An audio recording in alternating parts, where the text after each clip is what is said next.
excited.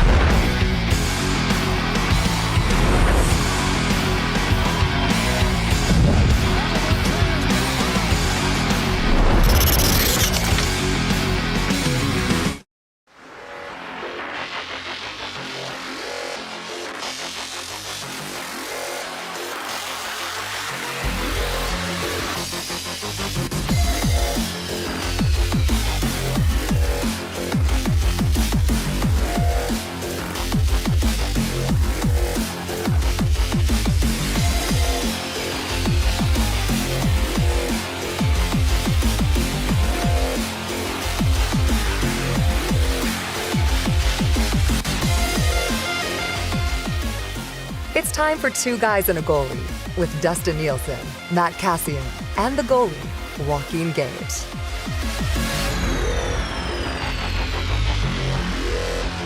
Oh, good afternoon. Happy lunch hour. Thanks for dining with us. I like that. Oh, thanks, buddy. It's good. I wonder how many people are actually eating right now and watching the show. I think a lot. Yeah, you having a little nibble at work or? Yeah. 80 people. Yeah, how many of those people are eating? Every single one. Every 80. single. Yeah. I think so. Who actually has a noon hour lunch? Like, is that still a thing at work that people get a full hour? That's like, I've never really worked in that environment. Like broadcasting, it's like just eat when you got a second. Yeah. Isn't it mandated, though, that it's required to allow people to have at least, I guess it depends on the... I guess it depends on the job. Yeah. I've never had a quote-unquote normal job. No. Well, I did, but it was hinted that you'd do it on your own time, wherever you take that hour. If it's when you're done your day, it counts. So right, yeah, like that. Like they could, I guess, in the NHL, there would be orange slices halfway through the second period. That's what it would have been, right, Cass? Like, Yep. You guys look like you need a little bit of energy. Who's bringing orange slices? Well, they do the scrape. Well, now they do that scrape, right? And the TV timeout, you got a full 2 minutes to have orange slices. It's not like the old 30-second commercials, you know. It's always like, well, what's the weirdest one? Is it the mustard with? Well, Letestu. Letestu the mustard, yeah. So he did that once. So I interviewed him shortly after it happened, and then he's been on the Reed Wilkins show with Jason Milne a couple of times because I still am in touch with Mark. So Jay asked him about that, and Mark was kind of like, yeah, that was like the only time I did it because the trainer or somebody said it might help with cramping. So he inhaled the mustard pack, and it was on camera, and now he's known for that.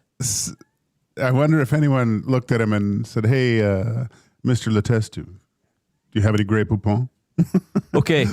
So we did not. This is what it's like when I host. I didn't plan this, but since we started talking about this, by the way, I'm Reed Wilkins in for Dustin Nielson.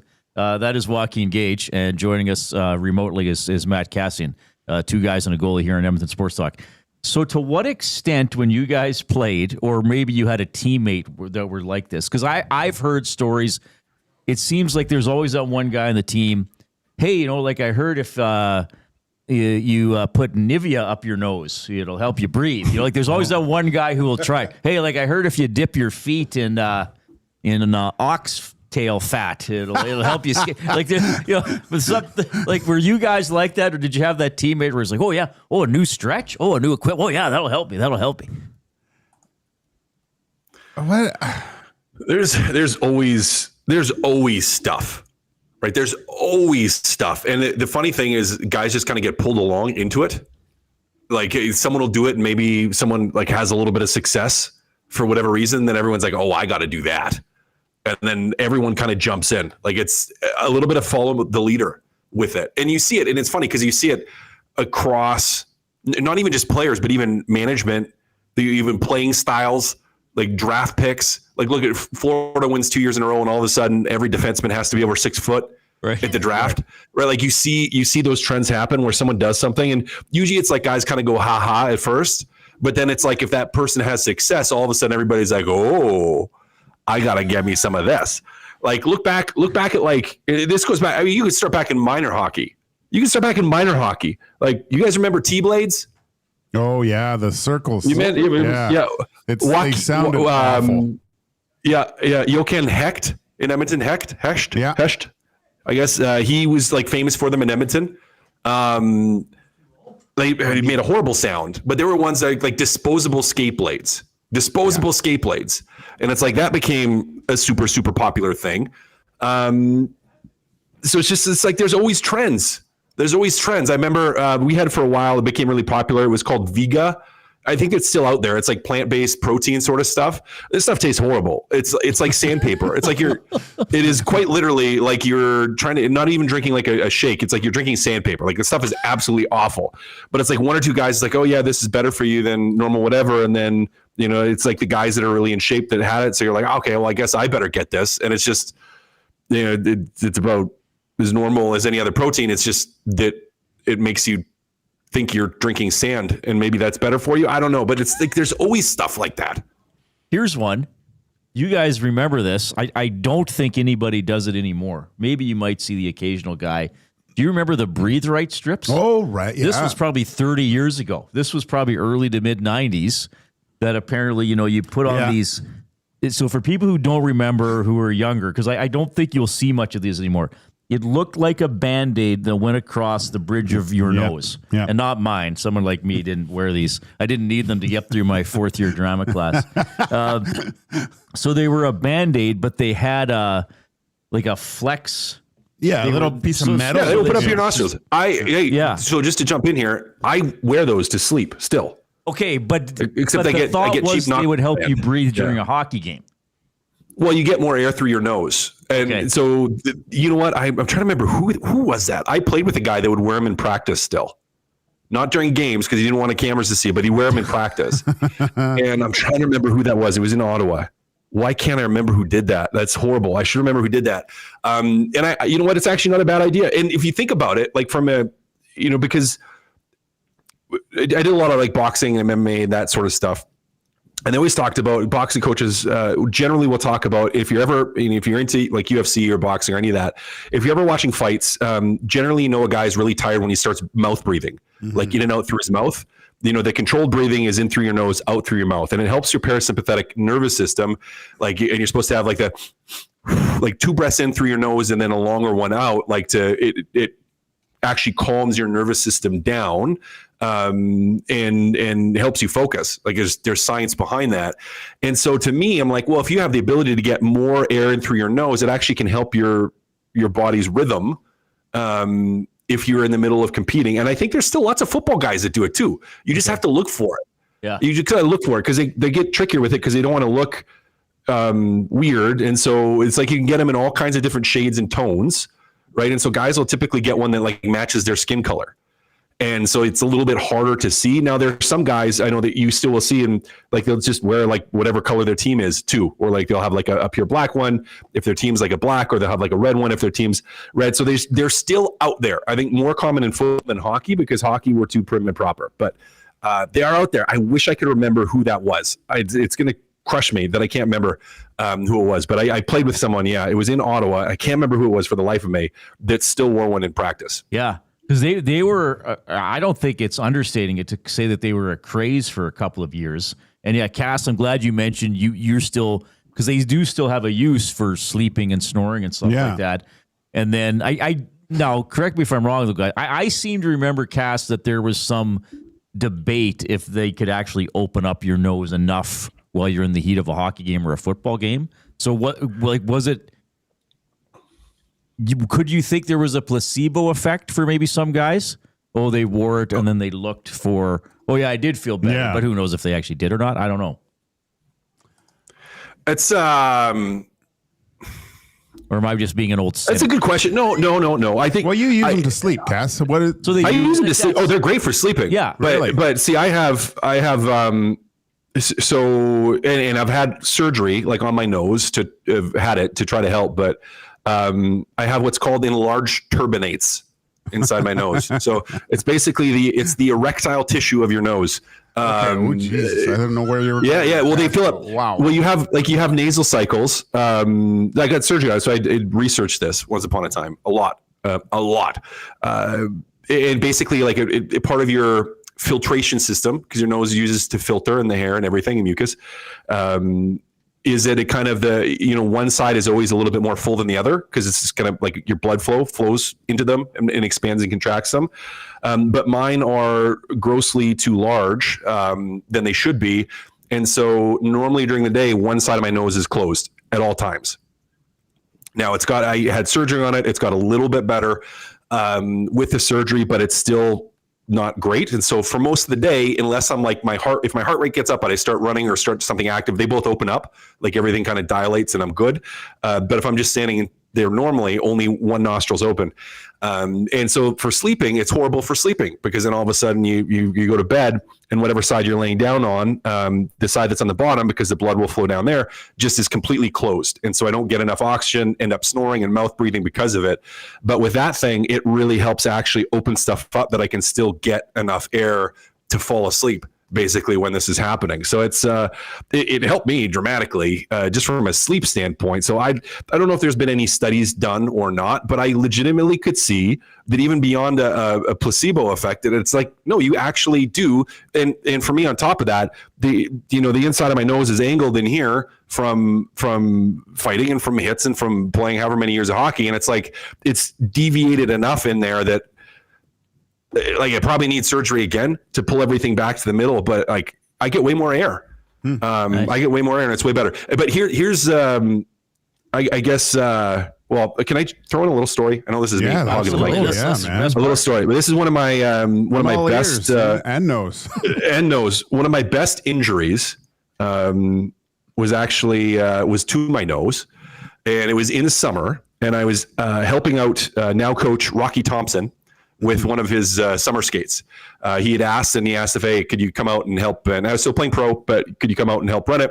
Got a bunch of young guys, players that are hoping to play junior this year. So like 15-year-old kids, and he's running a camp. You want to come on ice? So I was like, sure, because Rocky's a fantastic guy. And we knew each other quite well. And so I was like, all right, I'll hop on the ice with you. And a kid, so last drill, just about to go home, and a kid like playing like 2-on-2 or 3-on-3, like cross ice. A kid spins around, and for whatever reason, his stick is like 6.5 feet in the air. And I got a little scar right here that you can see, because basically the stick blade was pitchforked up, coming straight from my eyes. But I saw it enough coming that I was able to tip my head back. And so it cut me along my cheek and then basically took off my entire nose. So the only part of my nose that was still attached was my right nostril. That was it. Like everything else was off. My nose was hanging off my face. And this was summer skates. Oh, and no. I mean, the kid's losing it, like terrified, because he thinks I'm going to murder him. And I thought about it. So like, it was because I was obviously not happy. My nose hanging off my face.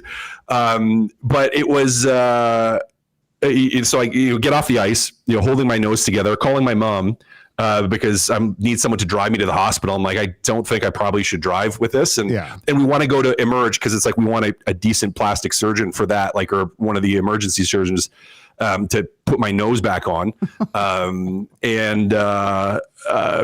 Guys, and this is why I think it works, I will say the one positive through that whole experience was I was just like, man, this is what normal people's noses must feel like, because I could breathe the best I'd ever, like, I got so much air. I was like, my nose is hanging off my face. And I was just like, you just got my nose holes, and I'm just getting air in. I'm like, this is fantastic, because I'm like still dripping blood and bleeding everywhere. At the same time, I was just like, man, this is what normal people must feel like that don't have the enlarged erectile tissue in their nose. I'm like, this is great. I'm getting so much air in here. Then my nose got stitched back on my face and everything swelled up, and then I couldn't breathe for a week. So it was fun. But I think it works. All that being said, I think it works. I don't think it's a placebo. I actually think it works. It just kind of looks dumb. And so, yeah, people don't do it. I might have to go get one of those, because I think my wife, she would probably get about 30 minor penalties for elbowing last night because I was snoring. So I should try them, because I use them in hockey, but I tried it in practice and I sweat too much. And even with it, it just started going further down on my nose after a while, and just would eventually just fall off by the end of practice. So I didn't think, but now they have the magnets too, right? That go on like it's almost on the inside or stuff. Yeah, I saw those. That's weird though. I feel like that I'm going to like like breathe it in and like into my lungs or like swallow it or something. Yeah. Right? With the magnet ones are weird. I hear magnets aren't good for your stomach lining too. Yeah, probably not. I just get knockoff cheap ones online. You can order them. Right. A little cheaper, or Costco. One of the two. Those work. But that's a great story. But try them out. Cass never told me that story before. You've never told that story. I don't know if I've ever told that one. Yeah, stuff that was happens to pro athletes. Like, geez. God, yeah. Well, I wasn't even being a pro athlete. It was like that you were. Rocky said, "Hey, can you come help?" And you do this out of the goodness of, you get axed in the face. And you're just like, and then you're spend the next 8 hours in a merge going, why did I say yes? Why did I say I can breathe great, but why did I say yes? Why did I say yes? And just waiting for my mom too, because at this point, like, because I think I was mid-20s, like I've been pro for a couple of years already at that point, and somewhere along the way, because I grew up with two brothers, but somewhere along the way, like I don't know how many times I had stitches. I've had like well over 300 stitches in my life to my face and various parts. Like I've just had hundreds of stitches. And it started when I was a kid. It was just like, I was always getting cut on something, running into something, fighting something. Like it was just always something. And it was the second time in my life. So not the first, but it was the second time in my life. The prior time had been years and years before. But when my mother, upon calling her to say like, "Hey, I need you to take me to the hospital," is just like, "Well, are you okay if it's in like 45 minutes? Like I'm kind of tied up right now." That's great. She's like, "Well, you're not calling the ambulance, are you?" I'm like, "Well, no, I don't need an ambulance." She's like, "So can I finish what I'm doing and then come get you?" Right. And the one time, this was actually I sliced my elbow. I was pushing my bike. So this would have been in junior high school. It would have been in junior high school. I was pushing my bike into the garage, and for whatever reason, like we kind of had to push it to the side, and my elbow clipped the railing, like the track railing. Yeah. Where the garage goes up. And so I sliced my elbow and it needed stitches. Now it wasn't horrible, but like I knew seeing the cut, I'm like, oh yeah, that's not a tape shut one. Like that needs some pretty good stitches. And so walked in the house, same thing. My mom was working. I'm like, "Hey mom, like I sliced my elbow. Like we got to go for stitches." And she literally screamed at me, not in anger, but like shouted at me. She was just, they didn't have, they still had carpet at the time in the house. And she just shouted at me. She's like, "Do not bleed on the carpet."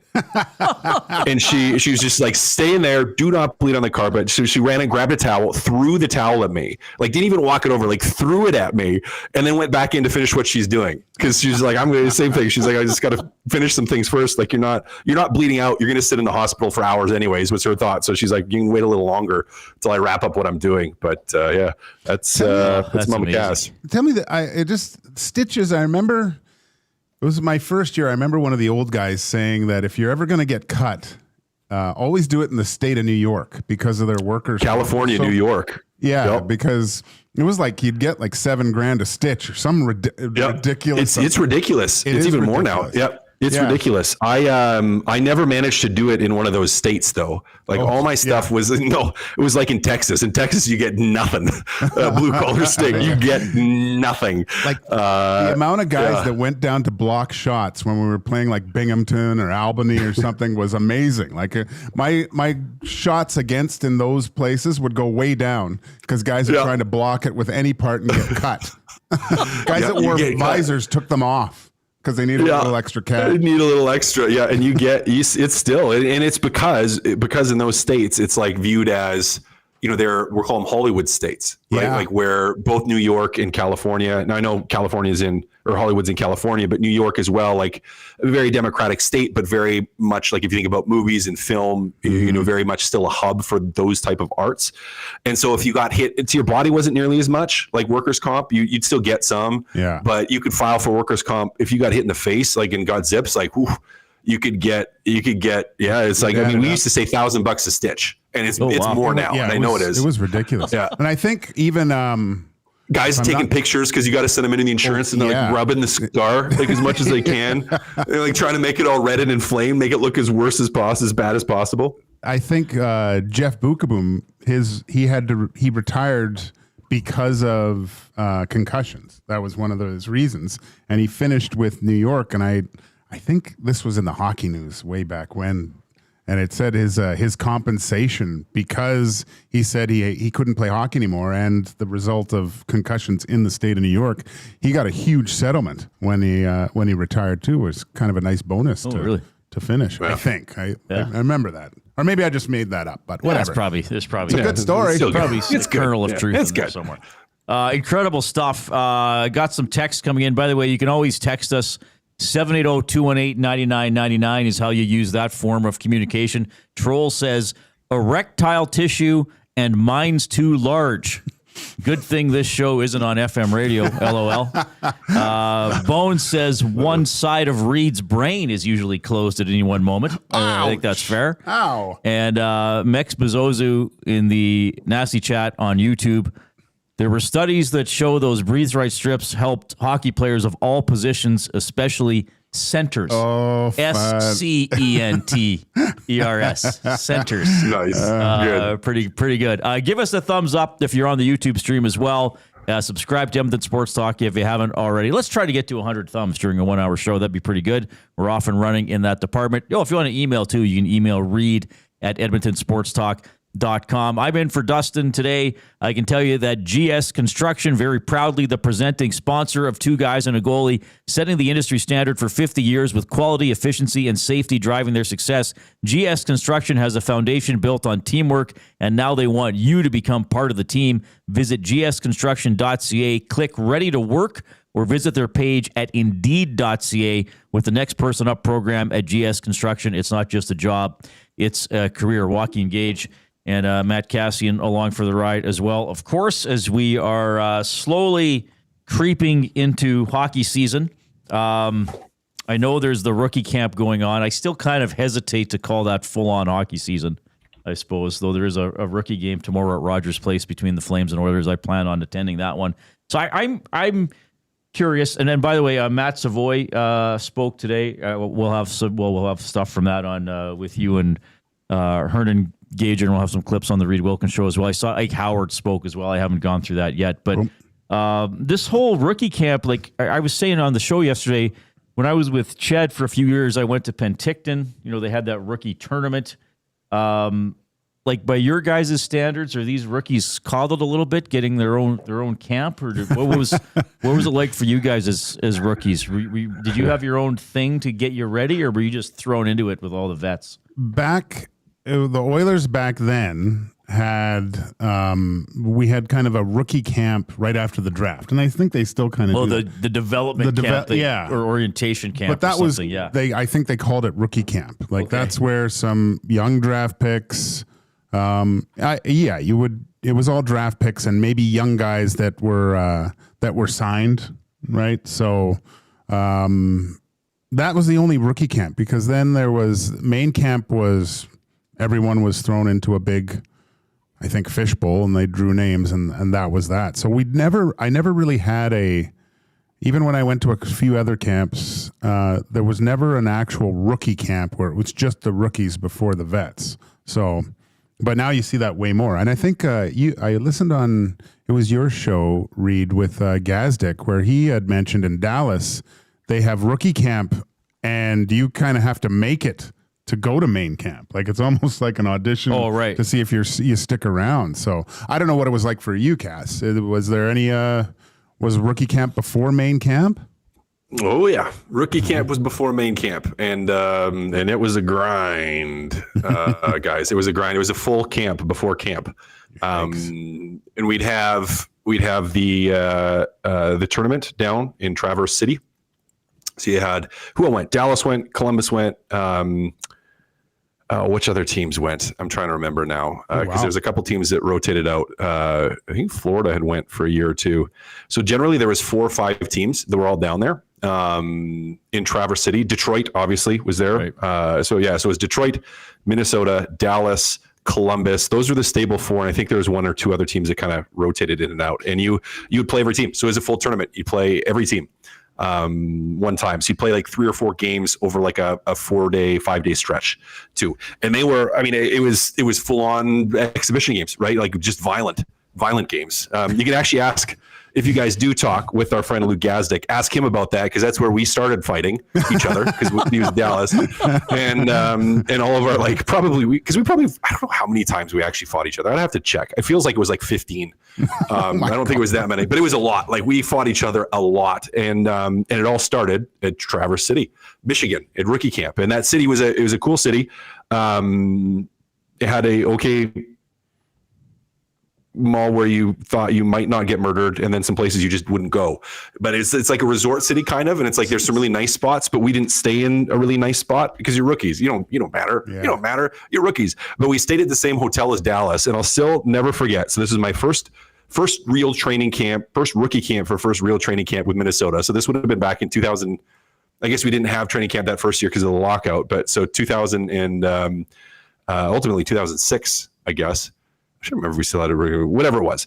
And being in the parking lot, like getting off the bus and seeing Brett Hull in the parking lot because he was with Dallas at the time, and doing some work with them, and then realizing that, man, like everything I thought about Brett Hull when I was riding on his GT snow racers back when I was a kid might not be true.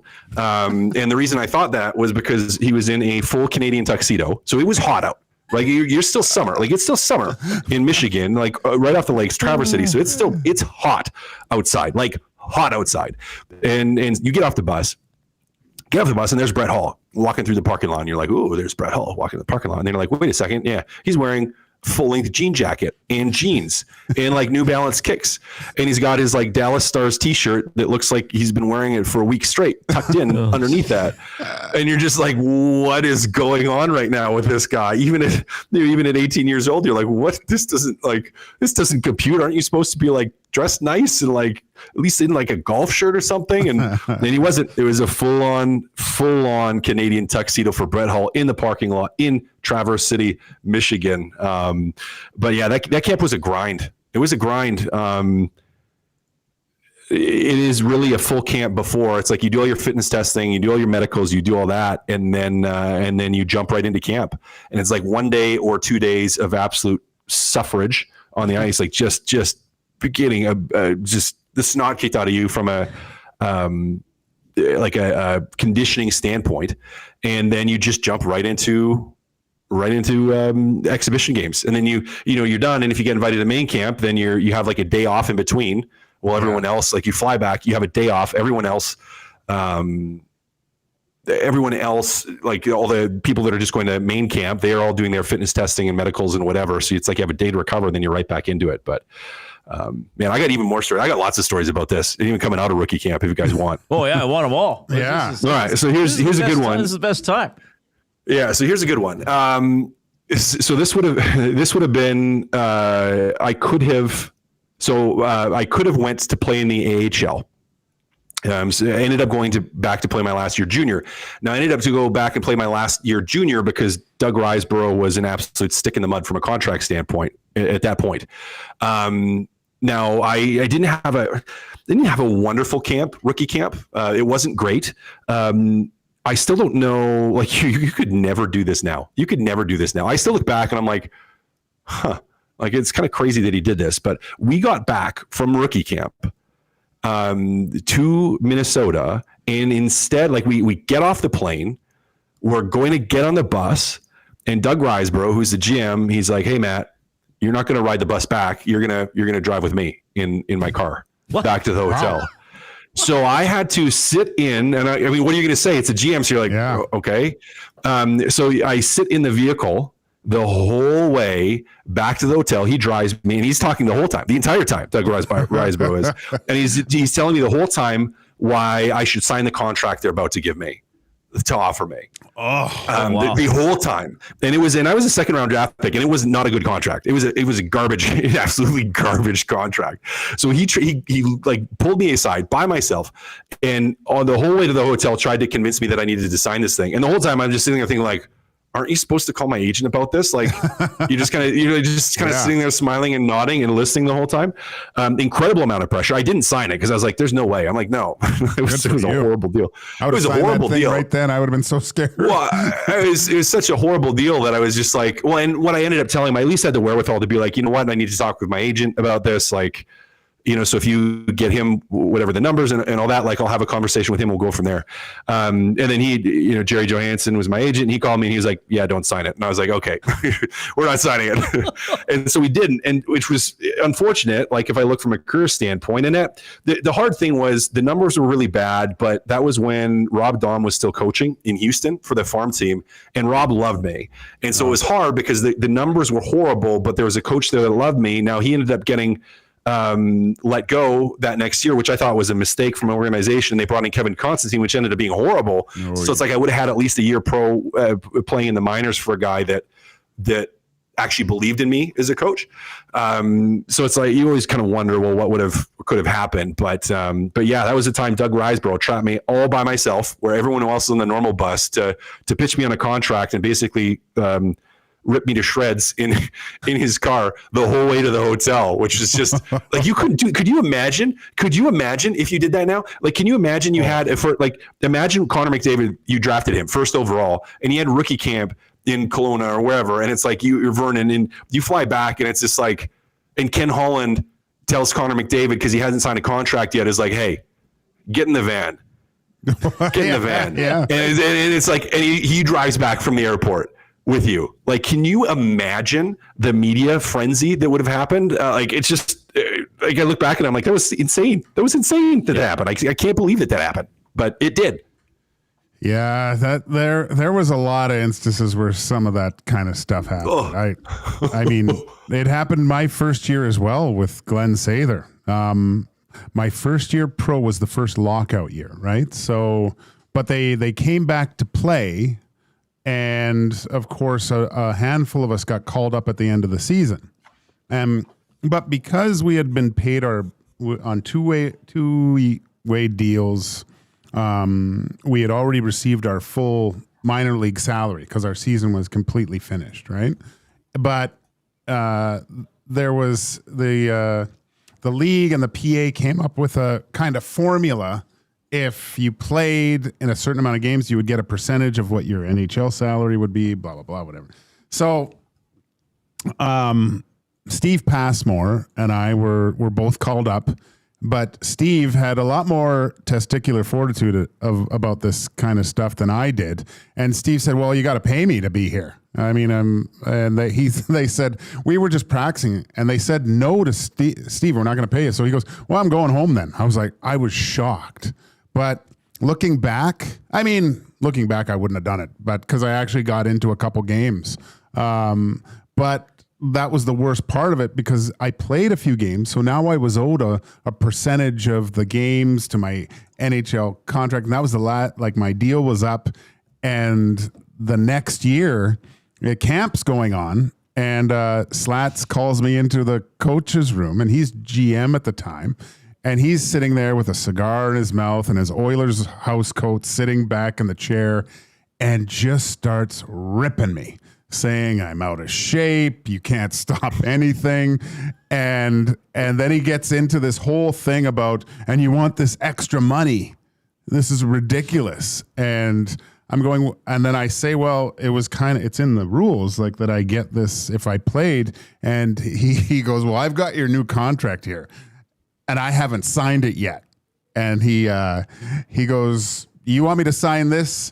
You waive your right to this money. No way. So I was like, I signed the thing, and he signed my new NHL or my contract. So wow, that would not fly for this day. No. Like if he brought that up, like he'd be investigated. Probably. Oh yeah. Like if you would have reported that, like. Oh, I mean, imagine now if you had a phone or something that you could record. Yeah. Like that would have been awful. No, but, did you have an agent? Oh yeah. Yeah.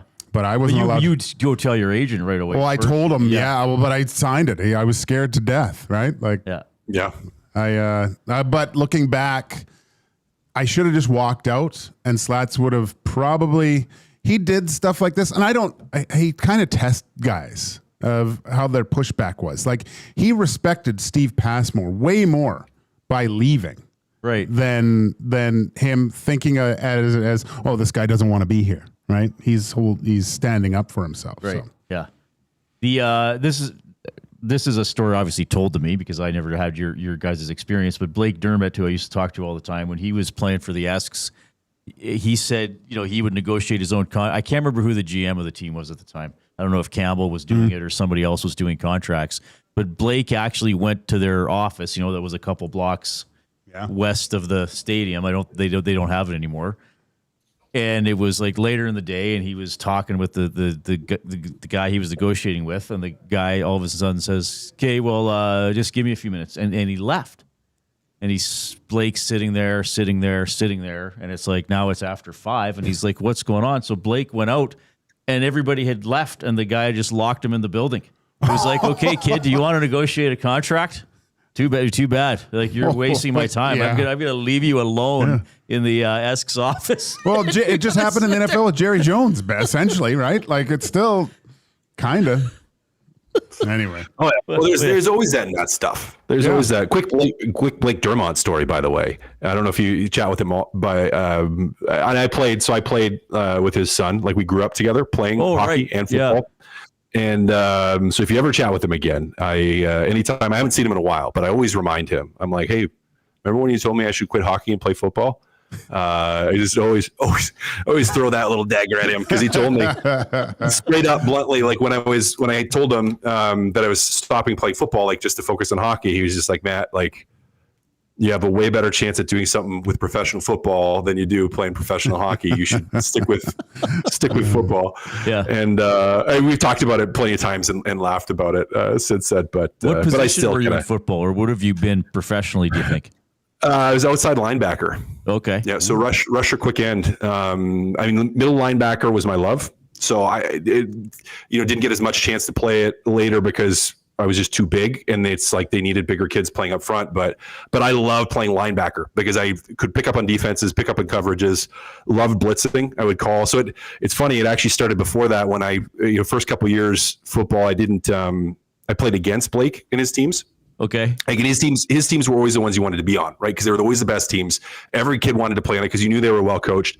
But I had no football experience heading into it a couple of years before that. And so they just threw me on one of the other teams. And for whatever reason, they made me a middle linebacker, which I love, probably because I just even fought the game well at that age. And we ended up playing the Colts, which was Blake's team at the time, in the championship game. We both made it there. And I started calling my own blitzes in that game because they were a way better team than us.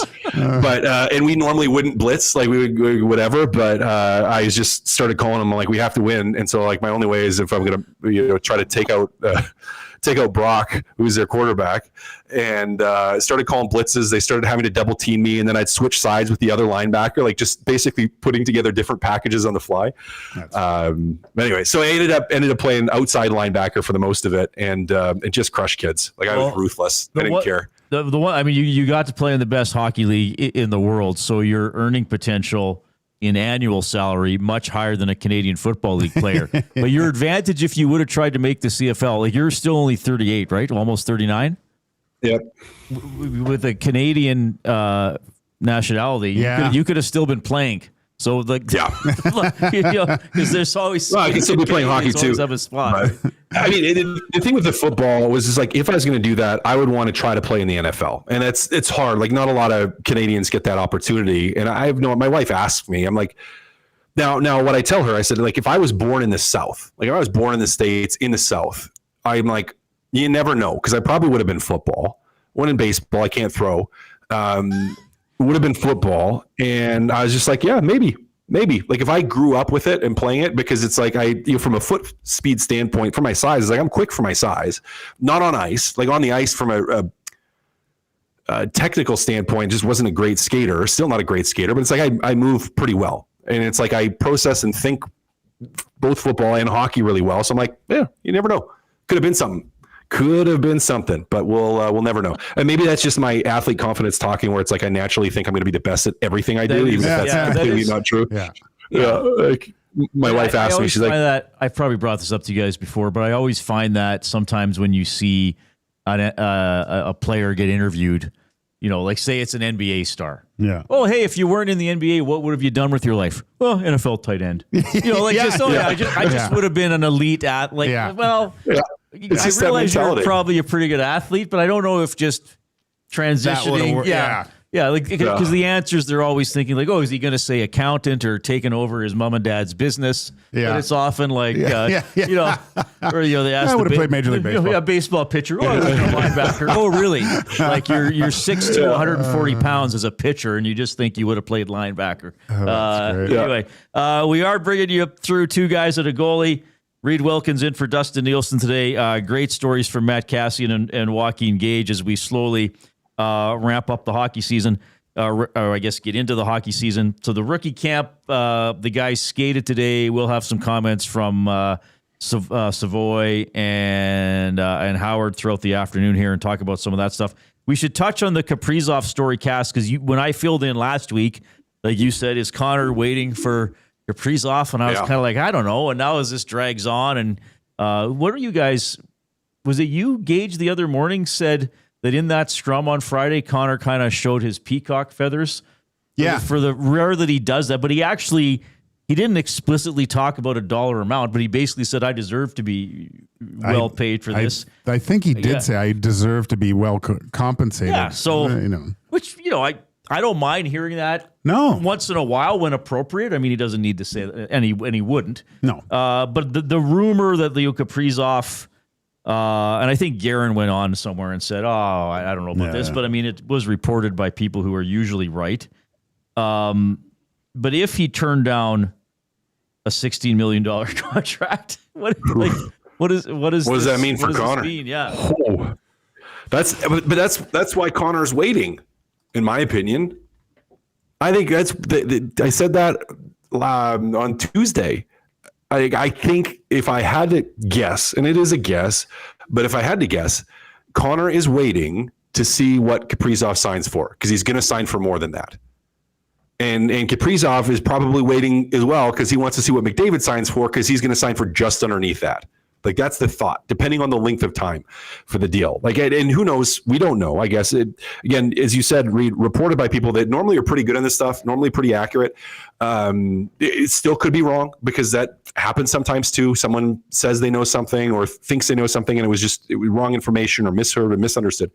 But if he turned down 8 years, $16 million per year, what does that put Connor at? If that's a legitimate number, what does that put Connor at, you guys? If, like, let's say Kaprizov did turn down 8 years, $16 million, how much do you have to pay Connor, even if it's just on a 4-year deal? Yeah. Well, sorry, Gator. No, go ahead. Well, I was just going to say, how much are guys thinking, too, with the cap going up more than it's ever gone? Like, we know the jumps for the next, 3 years? Yeah. It'll be well over 100. How much might a player, and again, this is maybe the peacock stuff, right? That I realize for, the most people listening, they're probably like, what does Kaprizov want? 16.5? Well, I'll take the extra $500,000. But how much could a player like Kaprizov thinking like, okay, great, I'll be the highest paid player for a year till Connor passes me, and then with the cap going up, how long till me, the best player on the team, is surpassed by the 5th best player on my own team with the cap going up? Like, do they think like that? Would some guys think like that? I think that's the way the agents are looking at it, right? They're the ones in the player's ear going, look, this looks good now, but in 2-3 years, you're going to look at it and go, I'm underpaid compared to these other players. I think Kaprizov a little bit is benefiting timing-wise, and a little bit in that Darnell Nurse category, right? Where Darnell Nurse, his contract was up and he had a great season just at the right time when the comparables all came up as well for that season. And I'm not comparing Kaprizov to McDavid, but he's on the out, kind of close. He's close to that. He's one of the top 10 best players in the world. Yeah, he's one of the top 10 best players in the world. Yeah, so he's benefiting by Connor coming up at the same time as he is, and plus most likely looking at over the next 3 years where that cap is going to be. And the rumors, like a lot of things that I looked at yesterday, where they were talking about how Well, yeah, you look at the cap over the next 3 years, right? Look, and so that length of time wasn't as appealing, which is funny now that, back in the day, an 8-year deal, guys would be like, yes, please. Yeah. That's that's everything. Security, I get injured, blah, blah, blah. Now they're looking at it as, no, I can make way more. Essentially. I think there's a balance to that though. And I think part of it depends on where in the pecking order the player falls. Yeah. Because I think guys in the middle of the pecking order, you give them that term, they are jumping all over it, even if it's for less dollars. Like you give a guy that's like a third line guy, second line guy, like guy that kind of moves up and down in there a little bit, like, and you say, hey, here's a 5-turn deal, like a Frederick. Yep. Like a Trent Frederick would be an example. Like you offer that kind of term, he's jumping on that all day long. Now, for one of your top end guys, best players in the world, yes, there's an opportunity that you might get injured. Now, I can tell you with a very good firsthand knowledge of this, those top end guys, they carry a very special disability insurance on themselves and their body parts. So if they were to not be able to play again and they were to get hurt at a certain level, that they basically protect the value of that contract to a certain extent.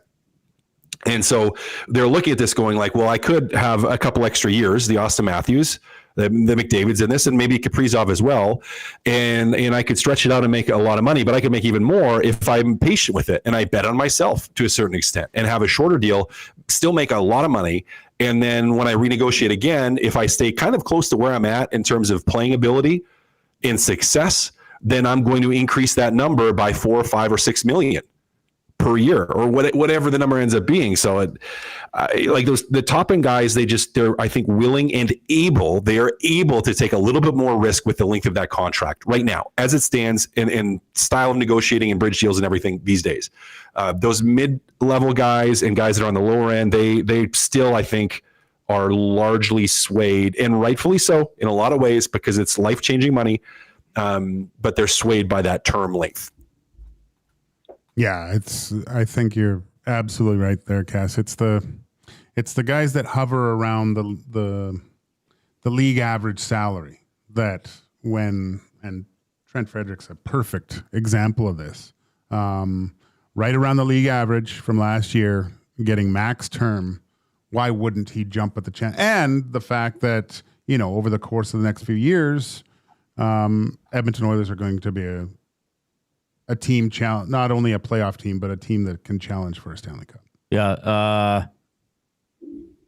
Jay in the Nasty Chest says, it's easy to say how much more do you need, but when you see the owners making record profits off your skill and effort, you want a piece of that. Yeah, that's fair. I mean, that's what players are looking at too. It's like, hey, well, I mean, the CBA is half and half. Yeah. Right. So the players are sort of protected there, but I mean, that's part of it.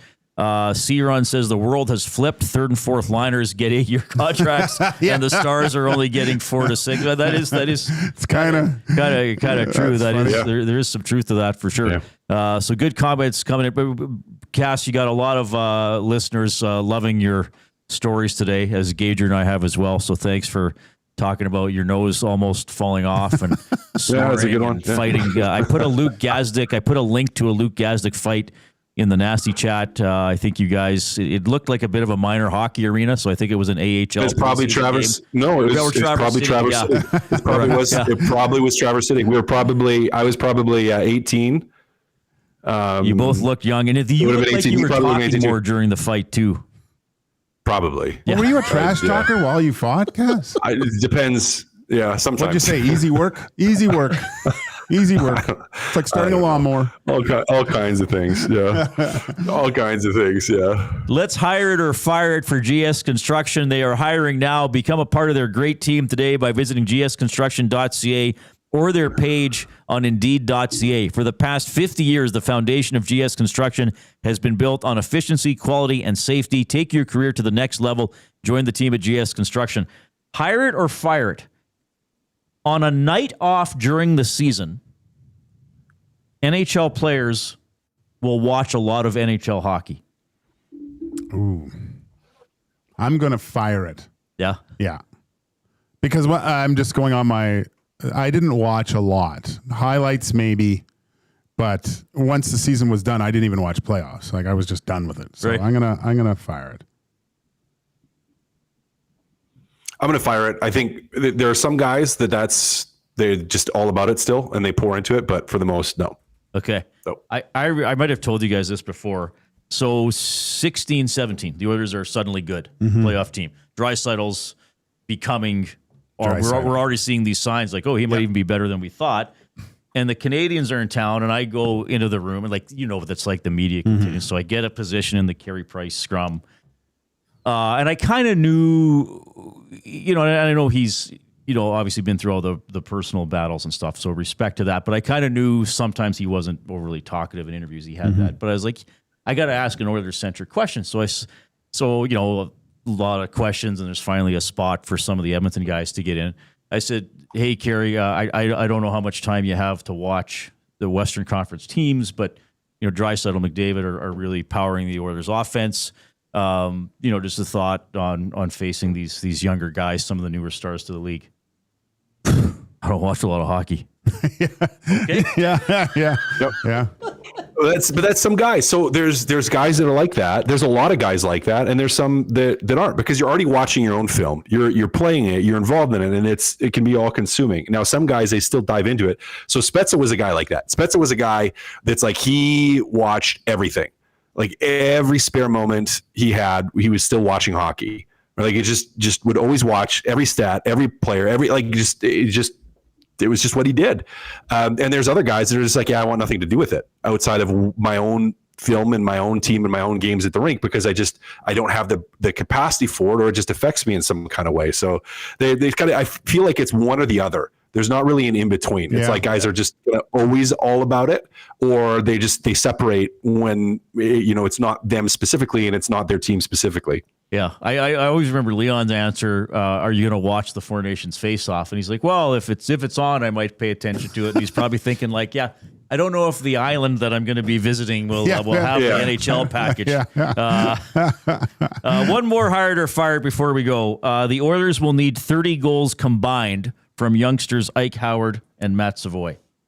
Combined. Yeah. Combined. Yeah, hire it. Hire it. I'm hiring it. Yeah, for sure. Yeah, combined. For sure. It's possible and somewhat necessary to fill in some of the goals that have left. I would say so. Yeah. Or Connor and Leon have to both have 60. Both have 60. Which, who knows? You never know. I mean, I think it's funny to say that, and it's actually I think Connor's going to go back into shoot more mode. Better. Try to get 50 or 60. Yeah.